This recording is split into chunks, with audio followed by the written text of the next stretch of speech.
ado, looks like it's kind of slowed down with folks coming in. I'd really appreciate you spending the afternoon with me. I'll make this fun and light for you. My name is Travis Hagler.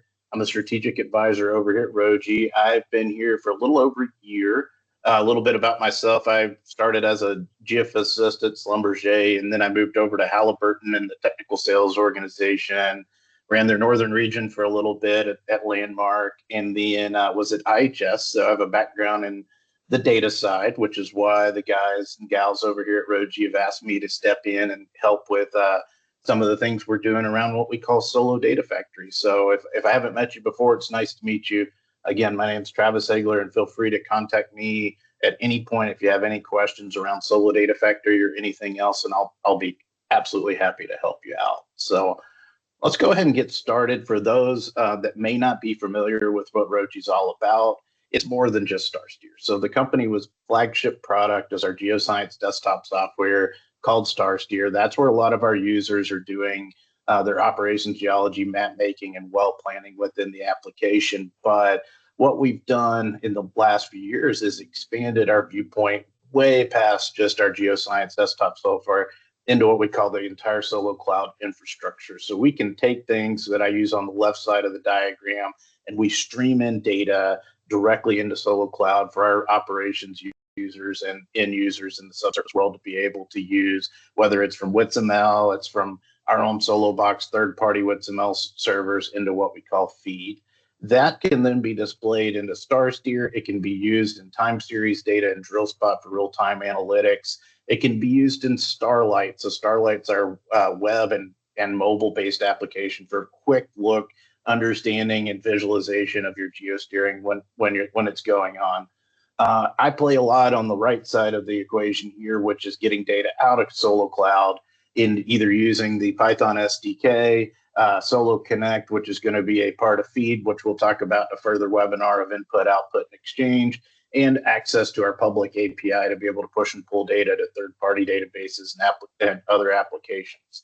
Now, you might have noticed that I skipped Data Manager talking about this because Data Manager is something we're going to spend a lot of time in. And you might ask, what does that have to do with Solo Data Factory? Well, that's our window. Data Manager is our window into the overall Solo Cloud world. It helps us understand exactly what data is available for us to be able to use, whatever's been uploaded, what's been curated, what's been cleaned, what's been interpreted, and what's been loaded into it. And what you'll see today is Solo Data Factory data, which is our data set that we're curating in the background utilizing regulatory data, is also displayed in Data Manager, but can be used in any of the applications we see here and can be exported. And I don't want to give it away yet, but we'll have another webinar in about a month and a half of where we're going to be talking about another third party that we'll be plugging into to be able to take Solo Data Factory and other log data, to push out into other applications to use. So don't want to spoil the surprise, but you'll see an announcement of a third-party app that we're going to be connecting to soon.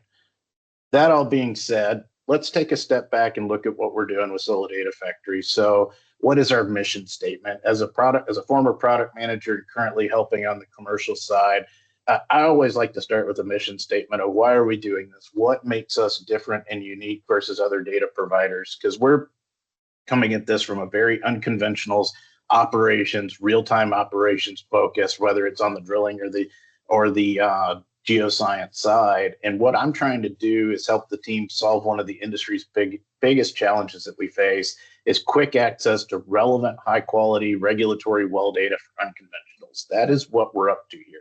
We're capturing data in multiple different areas, and we're trying to add in some proprietary data sets as well, which we'll get into in a little bit.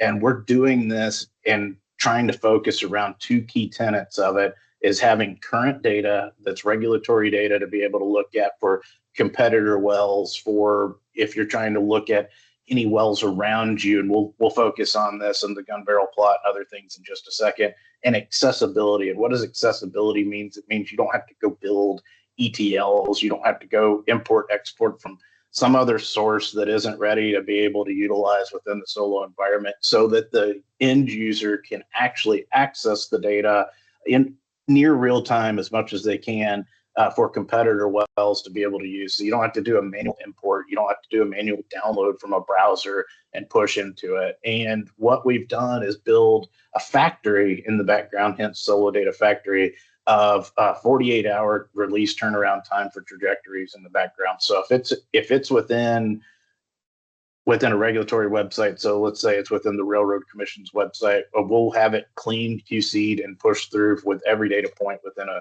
48-hour turnaround with a nightly build that we're continuously doing it. And we're building these out, matching them back to the well with a clean structured trajectory, and we're doing well logs too. And so these are all ready-made for gun barrel plots and offset well planning, which we'll look at in just a second. But I added one more point to this that I wanted to make sure everybody was aware of, is that and this is a little bit unique in the industry, is being able to do a true, what I call blended data view, is we're able to see the data before we import it while we're looking at the data that's already in Solo to be able to utilize in a gun barrel plot or in any other thing that we want to do, kind of check it out and see what data is available directly with your operator data that's already in the Solo environment. So, and I'll take this as a strategic advisor to all of you to make sure you know that it doesn't matter what data set, what external third-party provider that you utilize. All of us out there are using a mixture of curated QC policies and procedures to clean regulatory data. So regulatory data is only as good as the data that's out there. We're using a bunch of different QCs and metrics in the background to make that clean, just like some of the other data providers do. But please, as my advice to you as a data nerd, data jockey, is make sure you utilize the data that you have internally first and use this and every other source as a secondary source, because you'll have the most true to form data that anybody else has. This is to look at to understand what data is available around you in the absence of having your own data. So just wanted to make sure that was covered, and that as being a good strategic advisor to you, that I talked about that a little bit. So what's in the Solo Data Factory? We'll get into the live demo in just a second, but I wanted to cover a few things here around what our coverage looks like. Coverage is increasing every day. And right now we have over 140,000 wells in Texas, with over 17,000 of those wells with a digital log associated with them. In North Dakota, we have over 27,000 wells with 15,000 wells with logs associated with them. In Alberta, I saw we have a few folks from Canada online. That's awesome. So in Alberta, from the AER, we have 48,000 wells, and we'll have digital logs soon. In New Mexico, we have 14,000, Oklahoma 25, Colorado 14. We just added British Columbia with over 8,800 wells in British Columbia. And I'm teaching the guys, and we're really close to getting Sunrisk figured out for them and pulling Louisiana data as well. So I'm a Haynesville guy. I'm originally from East Texas. We're actually going to show some wells around where I grew up here in just a second to play with and understand what data is available. But we'll have Louisiana to be able to complete the Haynesville map here very soon. What data types are available? So we have well headers. So your basic well header, understanding what API you have, what the well name is, who the current operator is, and KBs and other information around that. We also have the full well trajectory available. We have the digital log if it's available for us and it's been digitized by our team. We'll talk about digitization in just a second. But if it's been digitized in our team, it will be available in here for you to be able to use. We have completions data in here. We have the regulatory formation data. So I'll be pointing out in a second part of the project that I'll show in a second that we all know regulatory data, formation data has a little bit of what I call lying liars lie. And we'll actually show some grids that we've built in the background in the Haynesville and the Shelby Trough area, where it shows as Haynesville in the regulatory formation data, but it's actually the Bossier. And yeah, you'll know it, as an operator, sometimes we submit things and for our friends out in the Permian, we submit things as Wolfcamp. It's a kind of a foreign concept to our friends up in Canada because their data is so clean, but down in the US, things are obfuscated a little bit. So I'll show that in just a second. We also have production data available. So we've just started putting production data available, and we'll go through that in just a second too, including water cut, which is a new data set for us just this week to play with a little bit, where we have about 10% coverage already. So that kind of talks about the quickness of how we're getting data to keep filtering in and use. So without further ado, PowerPoints are boring. Let's actually jump in and see some of the stuff live. So I'm going to pull up this right now. So this is Data Manager, if you've never seen Data Manager before. And what it is, again, is a window into the world that you have within Solo. And so what we've got here is what virtual projects on the left side that we have associated with a global project. And just so you know, and this just happened today, this is a brand new feature and functionality that we've released today, is users can now define an area for a virtual project, and the system will now automatically add new wells within the area for the virtual projects. I'm not going to show that live here today. Been testing it a little bit. Looks like great functionality to be used in the future. But what that's trying to do is avoid duplicates. So you'll be able to set an AOI, set and forget, and be able to pull in data, which is a fantastic new feature that we have coming. So I'm going to zoom in on this area. So this is core Haynesville, essentially. We're going to pretend like I'm already operating in this area. I've already drilled a few wells. I've got them in the Haynesville. And these objects that you see up here on the top are the types of objects that are available within the Solo project. So it's either the grids, the wells, the type wells being verticals, and polygons and whatnot that we have here.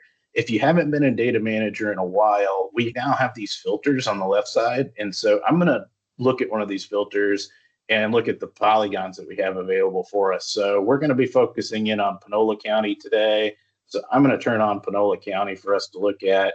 And I have a reason for me actually going in here and doing this. I'll turn off the filter real quick. Is right now you can take any shape and you can create that shape and pull it in as a polygon to be able to use in here. But in a future release, we'll be able to paste in map services and even map feature services directly in Data Manager for you to be able to use and interact with. So I wanted to kind of talk about a few things that are on the roadmap like that, that is a future functionality that I know folks are going to really enjoy to be able to use. But for now, I put it in as a object to where you can see outline of Panola County, and we can do other objects if we chose to do that too. I'm going to zoom in on a little bit of wells here, and you can see these are wells that I've already kind of pulled in and played with and done some little bit of interpretation thanks to the help of the guys. And I want to focus in up here on this area. And what I'm going to do next is going to hopefully blow your minds a little bit. I think it's cool anyway, is that we have two different sources now shown. So before I click on Solo Data Factory, what it'll do is pull up all the competitor wells that we have within the database and overlay those directly with here, and we'll look at a gun barrel plot. Don't forget, we also have an integration with TGS as well. So we want you to utilize both.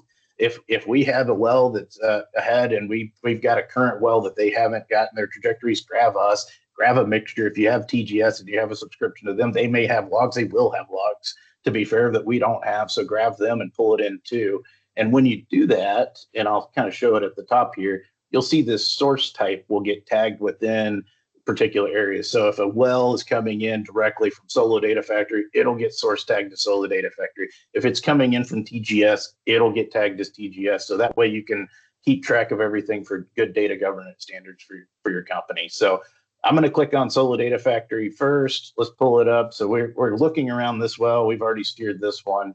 And just as an example, and we can see what the coverage looks like is filling in. And we've grabbed essentially all the trajectories in the area. And I'm going to pretend like in this one, so specifically in the Haynesville core up here in Panola County, I'm going to pretend like I'm looking around at competitor wells to understand who I could potentially acquire. So let's say I'm R. Lacey and I've drilled this Emerald well, but I want to know who's around me. So I'm going to start by using the lasso tool and look right here. And then I'm going to turn on what we call our gun barrel plot. So we're going to see that real quick, just to understand what wells are around us and who's playing and kind of a who's who in the zoo. If you haven't used our gun barrel plot before, it's a fantastic tool. You can set it based on grids or based on horizons. You can grab whatever grids that you pulled in, either that you've interpreted yourself within StarSteer or within our systems, and look at them here. These are my north grids because they're not Shelby Trough. They're in the Haynesville core, thanks to Corey. He helped me out with that. And what we've done is just normalize those on true vertical thickness across the James Line, the Travis Peak, Cotton Valleys, the East Ansa Taylors, the Lower Bossier, and the Haynesville. And what I'm going to do, I turn off the lasso tool for a second here. I'm going to kind of pan around and look in this particular area to look at what all kinds of well data is available for us to be able to use. And you can see that this one's kind of cutting across. So I'm pointing, like y'all can see me, but hopefully you can. Pointing across, so we're looking at the gun barrel plot here. And we can actually start changing things and looking at dot size by what data is available in a particular area. So if we wanted to look at water cut, which we could do in a second, we wanted to look at cumulative gas, we wanted to look at whatever we wanted to see, we could look at that and size it by a dot size on that. We could do dot colors. So if we wanted to do, let's change that to operator. I want to see Chevron, RLAC, TGNR, XTO, Sheridan, Silverhill, etc. I can see operator, and I can stack these things on top of each other. So if I wanted to see that cumulative gas, size by cumulative gas, and I wanted to see what operator is in a particular area that I'm looking at, I can do that too. So that lets me do that normalized essentially against a true vertical thickness.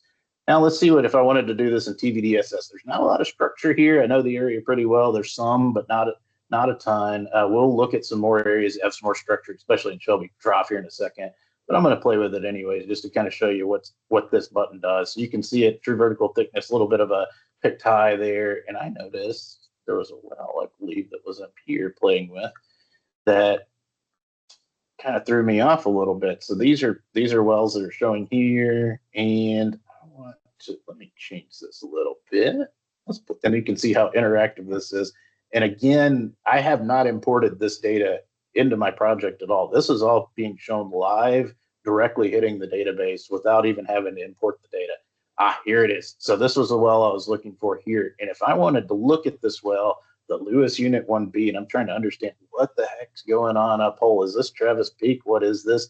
I can actually take this attribute, look at what operator it is. It's a Sheridan production. That kind of makes sense if you know the company. And I want to look at what formation that they're looking at too. So, hey, looks like our picks weren't too bad. This operator didn't lie too badly. They said that they're in Travis Peak. I'll believe that based on the interpretations normalized across this particular area and true vertical thickness. And I look at it as a potential uphole opportunity, say if I was trying to acquire leases around this particular well that our leases looked at. So wanted you to see that, which I thought was pretty interesting workflow in a core area. Now I'm going to kind of take another step down. Let's go to another virtual project here and look around. So let's go down here to this Shelby Trough area where I know some people are fibbing. So let's pull up some wells around here. This Shelby Trough is on the southern part of Texas. And I've got a well here that I'm pretty familiar with. I'm from down here, so bear with me. I like playing in my own backyard, as I think most people do. Let's pull grab it within the grid area. That would be more useful. Let's grab it instead of the north grids. Let's grab the grids from the tops because those are going to extend all the way down here. Now we're playing. Now we're cooking with peanut oil, as they say where I'm from. And we're going to play across here. And what I want you to see with that same types of data that we were looking at before is a few of these. If you can see coming across here, I'm going to play here. And I know these to be a fact because I've asked the operator. These guys are actually in the ocean.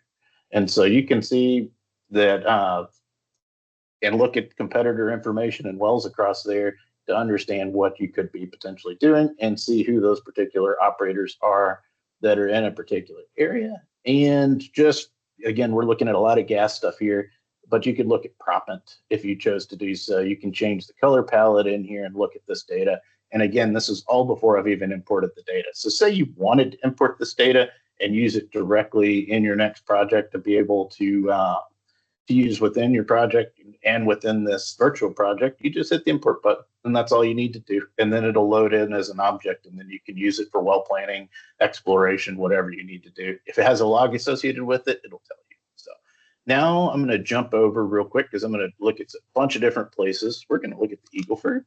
So let's go to ERTech.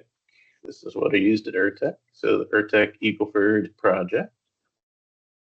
And we're going to, instead of an exploration uphole opportunity workflow, we're going to take a look in an area that's already been very, very heavily developed. So I'm going to be focusing in Karnes County, playing around down here. Let's turn on the Solo Data Factory. And what you can see, there's a ton of wells in here, right? So let's play with this. And if you haven't seen this feature, before I get any further, if you haven't seen this feature, I want to show you. We can actually display a log now, and we can fill that log. So that's a neat feature for you to be able to see. And what you have to do is to make this work, if you're a Power StarSteer user, you need to go into StarSteer and then be able to fill the log, which if you have one of the technical advisors show you, they'd be happy to do so, Trey or Corey or Carlos. And you can do this, put this fill in, and then that fill will actually show up within the gun barrel plot for you to be able to use, which is really neat. Again, I'm just using some of this as regular data. I want to show something neat though that I don't think anybody's seen yet. Is water cut. So water cut is, again, I have 10% of the data is fill in here, but we can actually starting to see water cut data populated within the data set. And I want to get feedback on that because I haven't played with water cut data a whole lot myself. We've used it, sourcing it from the IPs, but I want to get your feedback if that's a useful data set. We're going to have some polls and things like that in just a second that we'll talk about as I continue to move around to show data coverage within the area. So that's what I wanted to show in Eagleford. Let me jump over to our friends in the Permian. So just a second here, let's go to the global project. Let's look at Permian. What you'll see, and I don't know if people know this is the case. I certainly didn't until I played around with it a little bit more. And I believe it was Trey that showed me how to do this, which was pretty cool. If you already have a project built and you've already done your well planning in here and you've got the sticks in your project, which these are showing up as sticks, that object will show up in the gun barrel plot. So what I'm going to do is highlight these particular wells around these sticks. And let's grab, zoom out a little bit here. Just a second here. The webinar's slowing me down. I'm clicking faster than the internet's letting me play. So let's grab these particular areas here with those wells. And what you'll see, if I turn them on, is we can turn on the sticks. And so if we're trying to come back in and fill in between Wolfcamp A, B, and C, and we have well planned already in StarSteer and implemented those sticks within Data Manager, we can go back in and compare those sticks across with competitor wells without even needing to import any data. Again, this data is not imported. This data is just showing live. If I wanted to import it, I could pull it in here and it would be directly in my system. But I'm comparing my well plans that I've got here looking at Wolfcamp B and C. And I apologize, I am not a Permian guy. I've worked Haynesville, I've worked offshore, done a little bit of Alaska. So if my interpretations here are bad, that's my fault. So you can blame me. But I wanted to showcase the fact that this is able, that you're able to do this and come back in and look at any of that particular data you want to. Again, pulling in the grids are interpreted in StarSteer. Grids can be interpreted in third party, makes no difference, although it's much easier on you if you do it within StarSteer and do your interpretations there. And then you can compare those and put those in your well plans and look at that highlighted across any particular thing that you're wanting to do. So I wanted to show that too. Now what I'm going to do, I'm going to close this. I'm going to change up things a little bit here. And let's say I found a mistake. So let's say this well right here, I know is in the wrong location. Looks pretty good to me, actually, but maybe it was supposed to be over here, and I know that it's on this pad stack. Okay. What you can do is take any API that you've got in the system, and you can report a mistake now. So if you see this here, you can report a mistake, report this on behalf of me, and go, oh, well, XYZ is in the wrong place. Hey, Travis, it's bad. Please change well XYZ. Also, can you digitize that for me? And it will come to us and our team, and we'll be able to go directly into support, and then we'll go to the proper channels to make sure that that well is fixed. With this being, let me leave this site real quick.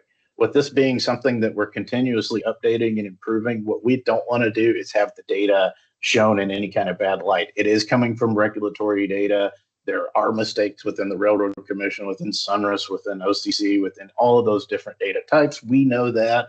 If your data, again, is the most accurate and up-to-date data that exists, because you know your wells better than anybody. So if you report those back to us, what we'll do is submit those back into the team, and then we'll be able to fix those. I want to show one more thing before we move to the next step. So let me move to terrain, and I want to show you just some breadth and depth of coverage that's starting to go on with us. So if you are familiar with Data Manager, but you haven't been in here in a while, the map has been updated and it's a lot faster. We put a lot of effort at ROGII to make this map work better for you. And what you can see is the breadth and depth of the data is starting to really, really fill in. So we are grabbing type wells or verticals. We are filling in those two, but we are focusing mostly on horizontals. You can see the Barnett filling in on that side of it, Permian. I'm going to scroll up a little bit and you can see Oklahoma's coming in. We have every trajectory associated with an unconventional for Oklahoma now that's been added to the database. So we're making a lot of progress on unconventionals for Oklahoma. For our friends up in Canada, which I'll get to in just a second, you can see our DJ Basin data or San Juan Basin data coming in Colorado. Let me move on up to the frozen north here, and you can see all the data coming in from North Dakota. And then for our friends up in Calgary and around Canada, you can see our data starting to populate now from the AER, and you can use this directly in your projects too for that bit. And then our friends, last but not least, that play up in British Columbia, the data starting to populate as well. So y'all don't have this problem up in Canada like we do in Texas where you need to report a mistake. But hey, if we end up loading something wrong and you let us know, we'll be able to fix it for the Canadian operators too. So happy to do so. I'm going to move to the next step here and talk a little bit about well log digitization. We do this now as a service. Yes, I created that using ChatGPT. And yes, I know if you have a well log, please turn it over before you scan it. I do know that much. So not a scanner, but I do know that, yeah, probably shouldn't be having it that way. But hey, it made a really nice image from me for ChatGPT to be able to see. One thing that I wanted you to know, though, is we can do off-the-shelf digitization now. So if you have data, we can skip it to the front of the line for digitization. We are doing spec work. We are adding work to the database constantly for you to be able to use. However, if you have data that you need pushed to the front of the line, we can do that in a digitization service in your AOI. Just let me know, and I'll help you with that, or let a TA know or an account manager know, and they'll let me know, and I'll let the team know, and we can help with it. We also have neurologic scanners, so we have best in the business scanners where we can take in and scan in if you have boxes of logs or anything like that that you need us to do. We'll help you coordinate pickup and shipping. If you need help with that, let us know. We have a team that's available to do it. And we can do proprietary digitization. It's not our first choice to do proprietary. We would rather build the database out for all to use because this is meant for you. This is meant to populate solo. But if you do have proprietary digitization that you do not want to go in the solo database, let us know, and we can figure out some custom delivery options for you to be able to use. What's next? One of the things that I wanted to make sure you knew that was next is continue to provide feedback. But we've gotten this already shown to us this morning, and I thought it was fantastic. So the same filters that we have on the left side, we'll have another button over here to have Solo Data Factory filters. So if you want to be able to filter objects and filter wells before they even come in that have logs available, say I only want to see wells with logs. Okay, it'll only show wells with logs, and you can import those. So that's a new feature that's coming soon, and I wanted to make sure everybody knew that existed. All right, I'm going to try to get a poll started here while we're taking a little bit of a break. Let's see if I can get this to work for me. So I'm going to stop sharing for a second and see if this works. We're going to test something we haven't tested before. So let's see, more apps, and we have an app called Polls now. So we're going to try to do a poll. I don't think it's going to let me. Oh, okay. I'm clicking polls and it's saying no, thank you. So one thing I want to put in the poll, and I'll put it in the chat for us to be able to talk about, and let me know if you have any questions about this, is what data set are you most excited about using? Most excited about using. That'll be that. Let me see if it'll let me create the poll now that I put it in the chat. Yeah, it did. Okay, and this will be anonymous, so give me just a second. It's refreshing. New poll, multiple choice. All right. Data set are you most excited about using? Right. And let's say trajectories. I'm excited about trajectories. Let's say logs.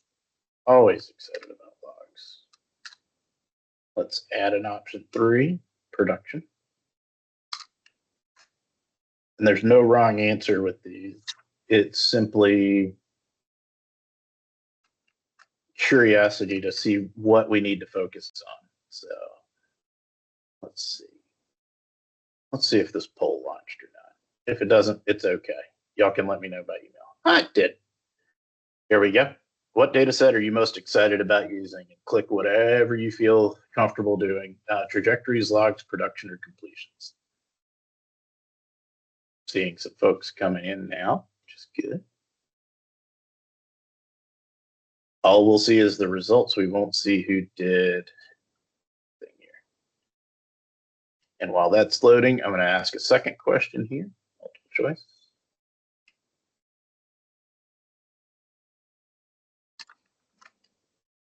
What other data types would you like us to collect or create? Let's say great data,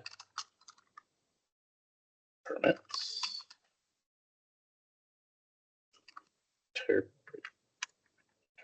you think a geologist could spell, interpretations. Please just add more log. Right. That one's published right now. Good. All right. So what other data types would you like us to collect or create? Just pick one. Rig data, permits, interpretation. So us coming in, creating grids and tops on our team, or just please add more LAS because that's going to help us the most. So let me know what y'all think.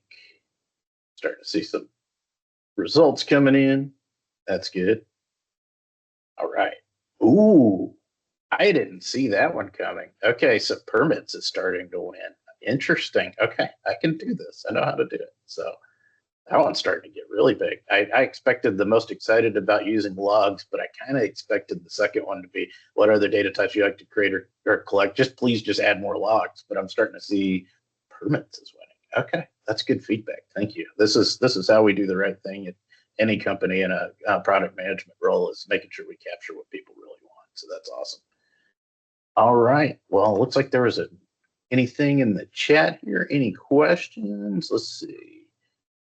What about incorporating multi-drain wells? Yes, we will be able to incorporate multi-drain wells in here. So we'll be looking also at how to properly fetter out between a 12, 13, and 14-digit API and beyond. And we're also looking at how to incorporate UUIDs. And so any kind of UWI, UUIDs into the system. Right now, if you're not aware, and you know what, I'm going to share my screen one more time because while I got you here, you're gonna enjoy this. And I don't think folks know this exists fully yet, is we can do custom attributes now too. So if you want to create a custom attribute like a unique well identifier, anything you want to be able to do, Travis's temp header, whatever it is, you can create those, and those will now show up as a well attribute that you can use in the gun barrel plot too. So unique identifiers could be using that. So Jeff has a question. Do you foresee adding live rig locations? I know how to do it. I'm not sure if we are going to or not. That's part of it's a great question, Jeff. And I would like to. I think it would be a really neat tool to be able to see live rig locations. We would have to build that into there. We don't have it yet, but it's great feedback that you want to be able to see it. We have been focusing more on the subsurface aspect of things, but maybe we can either build a partnership or build it ourselves. But great feedback that you might want that. I love that. It's good feedback. Well, great. Is there any other questions, comments? I know I went fast. I tend to do that. I talk a lot, but kind of just reiterate back what we talked about earlier. We have this data available for you to be able to use. If you have any questions, comments, concerns about using this data, you want different types of data, you want more logs in here, you want rigs and permits like some of you folks are talking about here, which I really like that feedback. Let us know and let either your technical advisor know or your account executive know or me know. and we'll be able to help you out. We're doing this and building it essentially from scratch, from the bottom up. And do know we are bringing in some proprietary data to this too. It's nothing that's coming from your solo projects or anything. We're SOC 2 compliant, but we're doing some third-party agreements and capturing especially logs from other places to be able to bolster the database rather than just getting stuff directly from regulatory. We'll have some proprietary from other people as well. And if you want us to add your proprietary to it, obviously I'll say yes. So again, thank you for your time, everybody. I really appreciate it. Let me know. Again, if you have any questions, let our technical advisory staff or your account executive know if you have any questions, and get in here and play with it. Let us know if you have any other feedback. And okay, so good question from Casey before we leave too.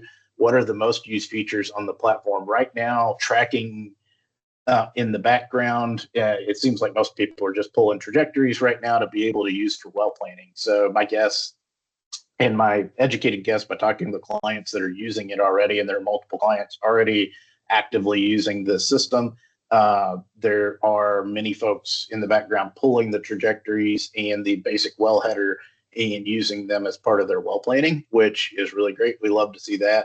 And if there's a digital log available, they're pulling them into their projects too. With production data being new, I think folks will really start using it, and the completions data and other data sets in the background with the gun barrel plot. I think that'll start being utilized more. But again, a lot of that data is new, so folks are just realizing that it's coming out. So again, Casey and others, let us know if you have any questions about that or want us to be able to use it. So I'm going to wrap up, let y'all have a little bit of your time back, and let me know if you have any questions. Thanks, everybody. I appreciate it.